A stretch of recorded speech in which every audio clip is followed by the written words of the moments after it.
ఇక కాంచన ఉండి ఇలా అంటూ ఉంటుంది. నీ భర్తని నువ్వే మార్చేశావు కాబట్టి నువ్వే సమాధానం చెప్పాలి అని ఇక దీపనైతే గట్టిగా అడుగుతూ ఉంటుంది. ఇక కార్తీక్ ఉండి దీప సమాధానం చెప్పదమ్మా అని ఇంకా కరాఖండిగా ఇట్లా చెప్తాడు. దీప సమాధానం చెప్పాలంటే నువ్వు నేను అడిగేదానికి సమాధానం చెప్పాలి అని ఇంకా కార్తీక్ అయితే వాళ్ళ అమ్మనైతే అడుగుతూ ఉంటాడు. ఏంటి చెప్పు అని ఇంకా వాళ్ళ అమ్మ అయితే అడుగుతూ ఉంటుంది. తల్లి ప్రాణాలు, బిడ్డ ప్రాణాలు ఎవరో ఒక ప్రాణాలు వదులుకోవాల్సి వస్తే నువ్వు ఎవరి ప్రాణాలు వదులుకుంటావమ్మా చెప్పు అని ఇంకా కార్తీక్ అయితే వాళ్ళ అమ్మనైతే ప్రశ్నిస్తాడు. ఇక ఆ మాటకైతే ఇంకా కాంచనకి మాటలైతే రావు.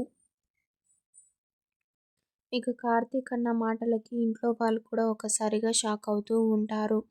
ఏంటి కార్తీక్ ఇలా అంటున్నాడు అని చెప్పేసి ఇక మళ్ళీ చివరిగా అడుగుతూ ఉంటాడు కార్తీక్ వాళ్ళ అమ్మని.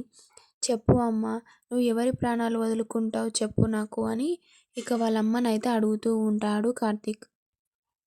తల్లి ప్రాణాలు వదులుకుంటావా లేక బిడ్డ ప్రాణాలు వదులుకుంటావా చెప్పు అమ్మ చెప్పు అని ఇంకా కార్తీక్ అయితే వాళ్ళ అమ్మనైతే అడుగుతూ ఉంటాడు. ఇక కార్తీక్ అడిగిన మాటలకైతే వాళ్ళమ్మ ఇక షాక్కి గురవుతూ ఉంటుంది. ఇక ఏం మాట్లాడాలో తెలియని సిచ్యువేషన్లో ఆమె పడిపోయి ఉంటుంది. ఇక కార్తీక్ అయితే ఇంకా ఏమంటాడో నెక్స్ట్ ఎపిసోడ్లో చూద్దాం. ఇక ఇంతటితో ఈ ఎపిసోడ్ అయితే ముగుస్తుంది. ఇక చూద్దాం నెక్స్ట్ ఎపిసోడ్లో ఏమవుతుందో. ప్లీజ్ అంతవరకు subscribe my channel for more videos and do support me guys.